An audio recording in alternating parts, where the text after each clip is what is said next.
Fun with Failure. Welcome to Fun with Failure. This is your host, Dallas. I have found 11 stories from Reddit and one special submission from a viewer I think you will enjoy. We have experiences from a human fire hose to a poor guy that got mistaken for a pervert. So sit back and enjoy, and here we go.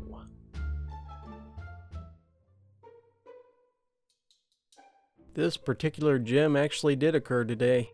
I'm still trying to shake the looks of shock and disgust of kids and parents alike from this incident, but they won't go away anytime soon. I recently got my motorcycle license, and as a result, I have been riding my mom's moped around town. Epitome of awesomeness, right? For the most part, I do wear pants and long sleeves for riding, but today I was in a huge rush to get a couple of things to a swim meet my siblings were at. So, I only wore shorts and a t-shirt this time around. It was also quite hot out, so I figured it'd be alright. I get the things I needed, swimsuit and sports bra, both completely unrelated to me, and zip over. It was a pretty short ride, and the breeze feels great. So I failed to notice a very important detail about my person as I pull up to the swim meet. Because I'd been in a bit of a rush, I forgot I was only wearing shorts, and no boxers underneath.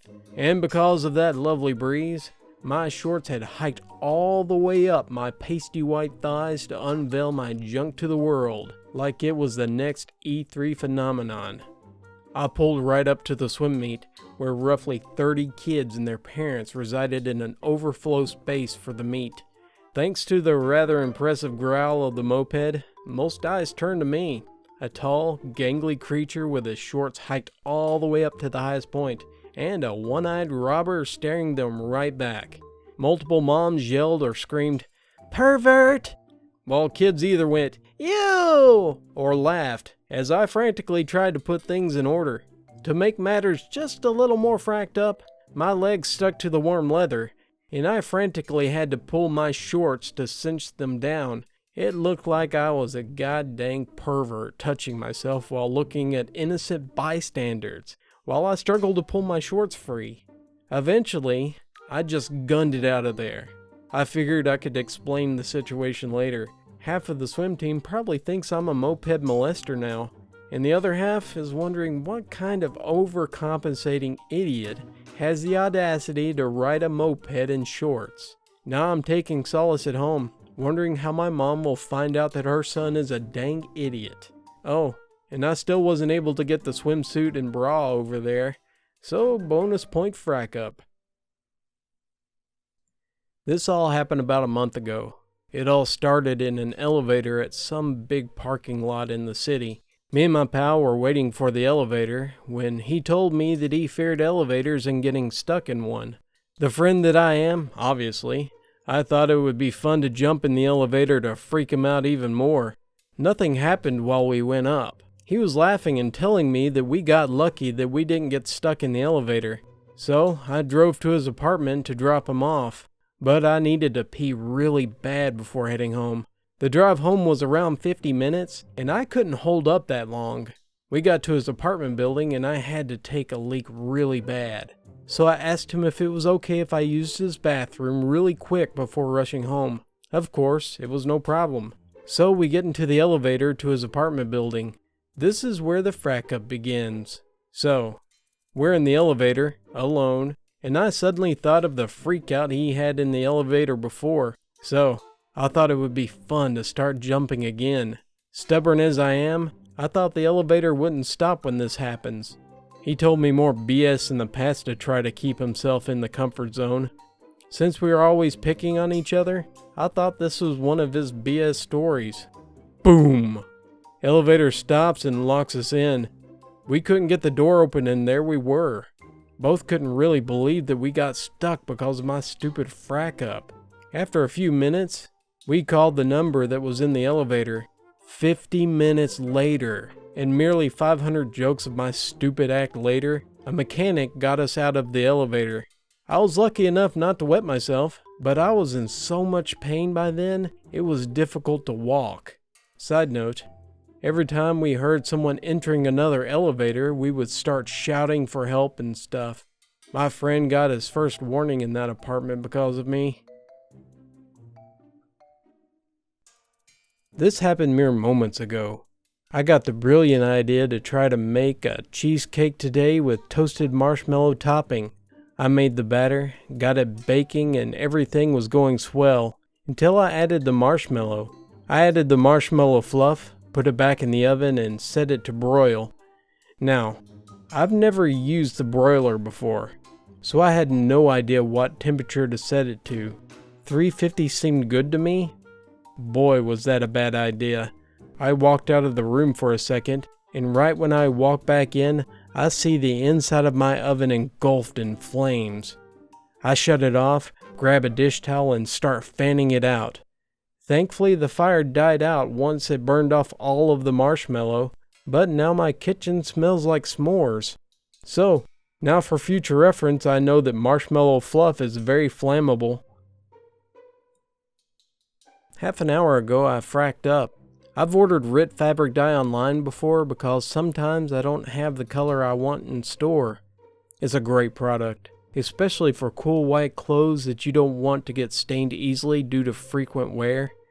Epic white top? Boom! Dye it purple, orange, black, whatever. Kinda cool because the company has been around forever too. I got some t-shirts last week and sought out the online RIT store again. Ordered up and waited in anticipation. This morning the box was in the mailbox. Wow, that was fast. Sweet.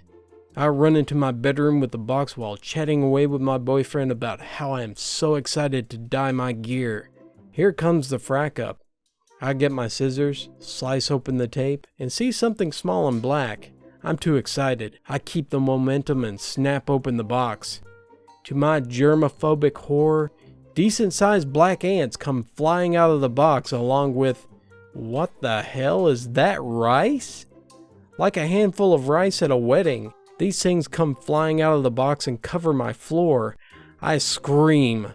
I grab the Clorox wipes, yes, the ones I keep in nearly every room of my house, and start killing ants and flinging them in the trash can. Then, I go to sweep up the rice. The rice squished. Baby ants? Maggots? I'm too disgusted to Google images to find out. But there's one thing I know for sure. I am never opening a package in my house again. That's what the front porch is for. I decided to reupholster my old chairs that I found on the street. They have metal legs, and before they came into my loving care, they at one point got nice and wet, and now are very rusty. So, I decided to sand them down, use a layer of Rust-Oleum primer, and then spray paint them gold, because biatches love gold. Today, I got to the Rust-Oleum step, and I'm very careful not to get that stuff on my skin or clothes. When I'm done, I go to wash out the brush. Now, here I should tell you that the paint I usually interact with is acrylic paint, which is water-based, and it's easy to wash out of brushes. So muscle memory sets in and I go to wash the brush and squeeze the paint off with my hand. The paint gets all over my hand. And my first instinct is to use the other to wash both. Both hands are now covered in white Rust-Oleum primer. The whole point of this stuff is to keep out water, which means this is hard as frack to wash off. I am not exaggerating when I tell you, I spent the next hour and a half scrubbing that crap off my hands. I even resorted to using a little nail polish remover. I'm pretty sure I lost an entire layer of skin in the process. As a cherry on the top of all this whole mess, Spotify started playing some random terrible music once the album it was on ended, but my hands were so covered in paint I couldn't change it without fear of destroying my phone. Don't get Rust-Oleum on your hands, it never comes off. This TIFU actually happened today, and I just finished cleaning up the aftermath. Here goes. This summer, since my sister loves animals and will be at home all the time, my family decided to be a foster home for puppies. They're fun, and since it's summer, my friends also have time to come over and see the 12-week-old puppies, because who doesn't want to see puppies? 2 friends of mine come over, and after playing with them outside for a bit, we brought the 3 back into the kitchen. They had their dog beds and water to keep them comfy. I checked the sliding door to make sure the puppies couldn't get out, and my friends and I left to go longboarding. Summer is summer, right? We got home a few hours later, and after sending my friends home, my parents tell me that the door I checked as we left had not been closed. That meant for a few hours, 3 12-week-old puppies had free reign of the house. I apologized to my parents and my sister for leaving the door open, and my dad joked that I'd really learn my lesson if I found crap in my bed. You can see where this is going now, right? As I went up to my room, I took my shoes off and dropped my backpack onto the chair. I then decided to turn on my desk lamp to illuminate the dark room and put my shoes away proper. I walked around the desk and I stepped into something very squishy and not very carpet. I finished turning my lamp on to see that I do, in fact, have puppy crap all over my feet and on my carpet. But oh no, that isn't the end of my troubles. Remember when my dad joked about finding crap in my bed? 2 brown logs on my white comforter. I washed the crap off my feet and my family helped me get it out of the carpet. After picking up the crap off of my bed, I noticed that there were stains where they had been. The comforter is soaking in stain remover as I write this, and I'm about to get a new comforter down from my closet. I had to open a window all the way and light a match to get the smell away from me while I sit here. A long time ago when I was in middle school, my friend Steve, not his real name, and I would hang out at his house right after school. What was great about going over to his house is that his parents didn't come home until later in the evening, so we basically did whatever we wanted. This was a time before next-gen Xboxes, PlayStation 3s and stuff. So we usually play Super Smash on the GameCube, ride bikes outside, smoke some of his dad's cigars, crank call people, and other typical juvenile crap. One thing we used to do a lot is play this trap game, where one of us would wait in a room for 5 minutes, while the other one would set booby traps in the basement. After the 5 minutes were up, the person who waited comes out wearing a blindfold, and must walk to the other side of the room without falling victim to whatever trap the other person set up. The more intricate the trap, the more fun it was. There were times when we had 5 to 10 people over and played all day.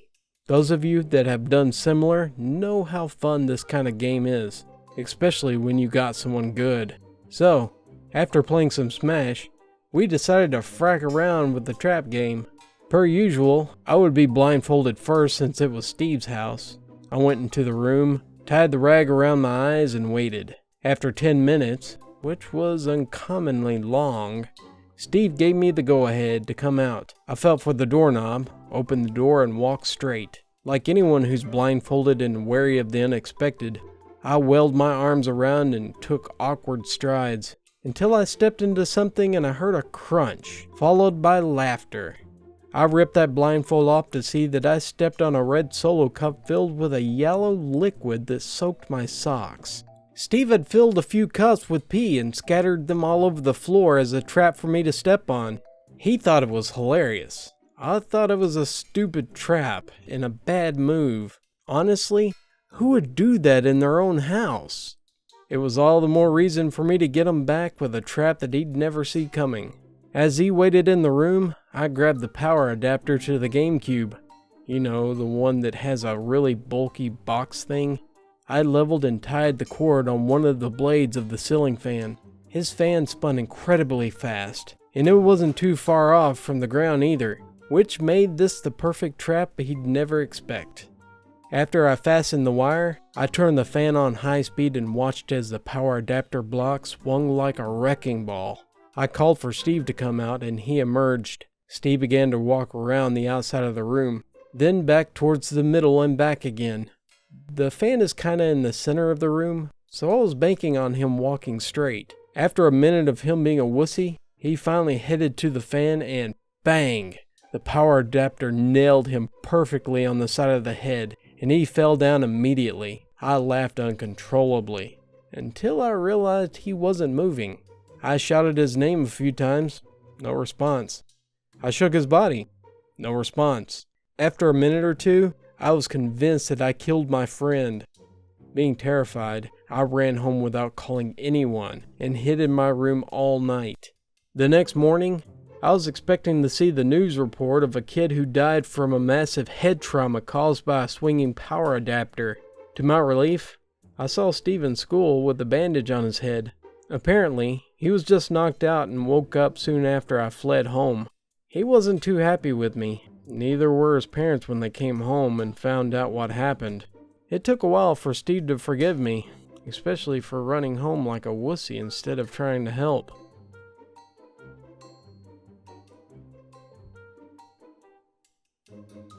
This happened Friday night. Most of you probably managed to do something stupid while under the influence of alcohol. Usually someone gets the drunken munchies and forget that they put a pizza in the oven. Sometimes people say something stupid or get into a fight. Not me though.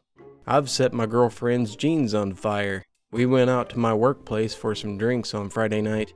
It was going well until my chimpanzee arms knocked over a whole pint of lager onto my girlfriend's crotch.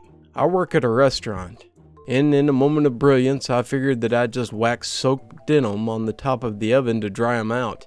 It'd be too easy if I did just that. Half an hour later went by and those stupid trousers were still really wet.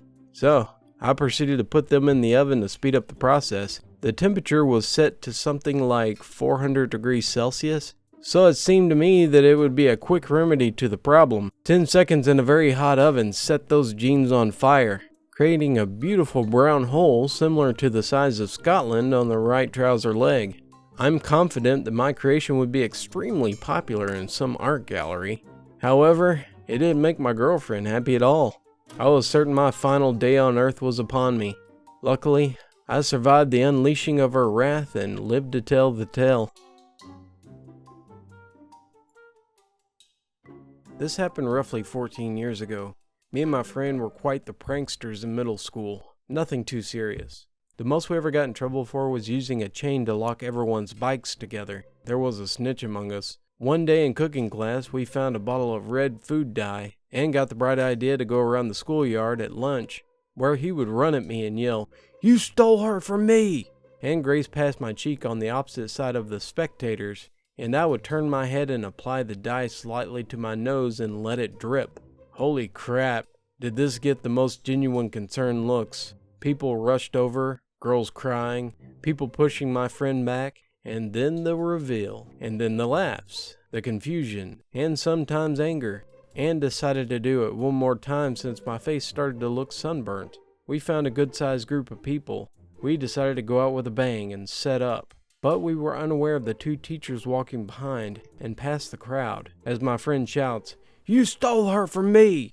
Everyone turns. I step up my game and apply the dye to my eyes, and before I can even look up, this poor lady is screaming her head off, crying and promptly fainting. Adrenaline kicked into overdrive, and I froze in place, not saying a word, shaking uncontrollably though, freaking everyone out even more as my friend tries as hard as he can to explain what is happening. The paramedics showed up, and my vitals were taken, and some mental sanity questions. I asked about the teacher, and all they could say is that she was alright. The teacher ended up being on leave for 3 or 4 days, and seemed perfectly normal.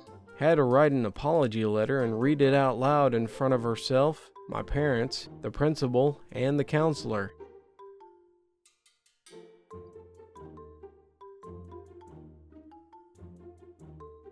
I was just casually playing some games with some friends. My girlfriend had been waiting for me to finish my game so I could come over. When the game ended, I felt my stomach growling a bit, and I proceeded to the porcelain throne.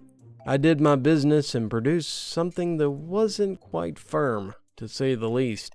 My usual cleanup routine consists of spraying my sphincter with the shower head until I feel clean enough. This evening I was really feeling terrible, if you only knew. So I sprayed extra thoroughly, and with quite high water pressure. The second I stood up, I felt the strangest feeling. It was as if I'd just shat myself. But when I looked down, there was no discoloration on the surrounding floor.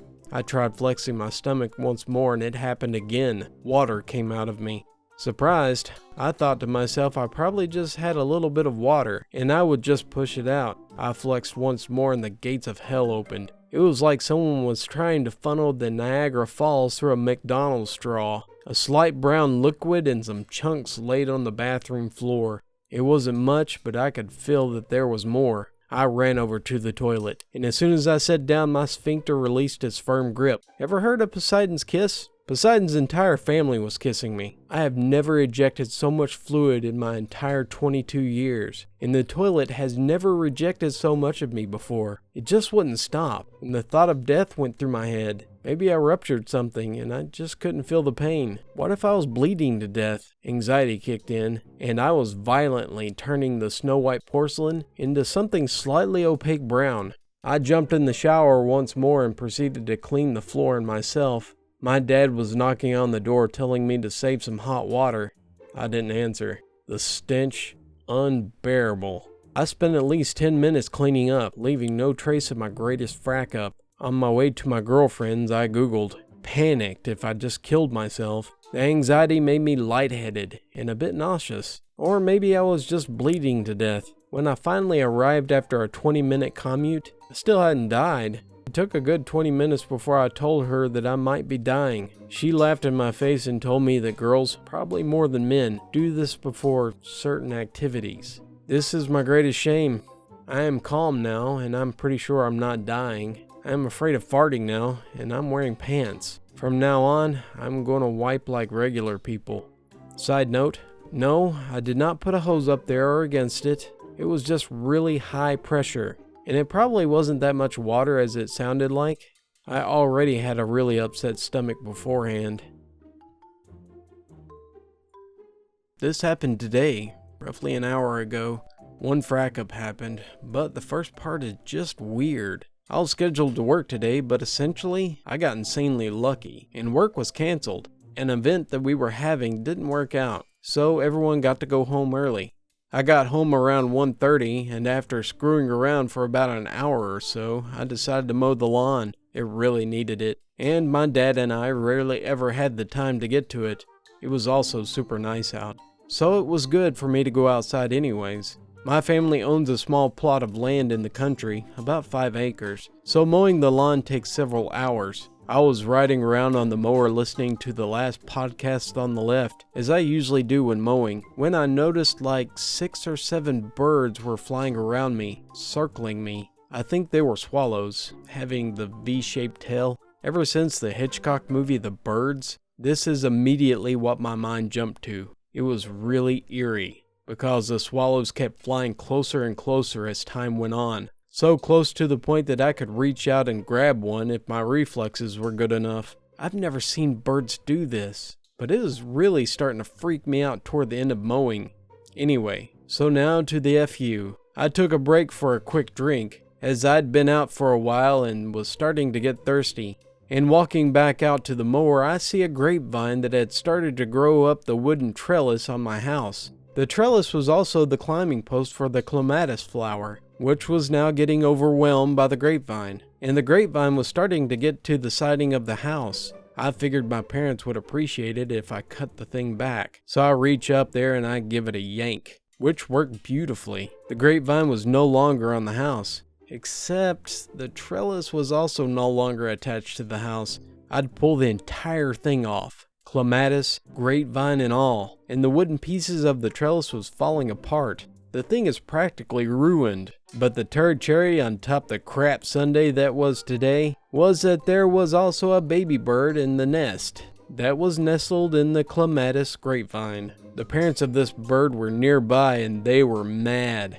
They started buzzing at me and shrieking at me, which is their right because it was their child, and also considering that I just destroyed their home. I don't know what I did to deserve the swallows stalking me the whole day, but after disturbing the robin's nest, I think I'd best stay inside before Mother Nature sends a bear after me or something. Incidentally, I noticed that the baby robin fell on the porch and seems to be fine, other than the fact that it won't move. It's been in the same place for like an hour, but I'm pretty sure it's still alive. Anyone know what I should do about it? Edit. Apparently the swallows were not being threatening to me. According to my dad, they were actually feeding on bugs, the ones that were getting kicked up by me mowing the lawn. This makes it much less terrifying and much cooler. Symbiotic relationships for the win. I was a 10-year-old girl. I'm still female. But when I was 10, I was very much a tomboy. I'm not sure why girls are called that. Well, I was playing horse. That's a basketball game where you make the same shot as your rival. My rival was a 9-year-old male cousin. Backdrop to this: there was an old house next to a packed dirt 25-foot basketball court with lots of old trash laying around. I was making shots and was very proud of myself. I made a one-handed shot from the corner of the house, a full 25 feet away. "Go ahead and make that," I said with pride filling my body. I then leaned back to where I thought the house was, falling down on what used to be a mattress, but was now springs. As I watched it over in my mind, I swear I can see the shocked look on my face as I missed the house. My cousin's laugh still rings in my ears to this day.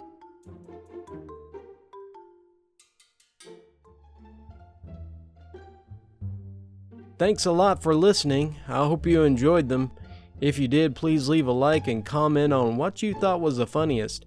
I love the first one myself. Special thanks to the viewer that submitted her story. I greatly appreciate it. And also the brave people at Reddit who shared their experiences. If you like reading, there is a new subreddit called Real Life Legends. The link is in the description. I would like to eventually read some of the stories there. There are some great ones there. I hope you all have a great day, and until next time, you're gonna fail, so have fun with it.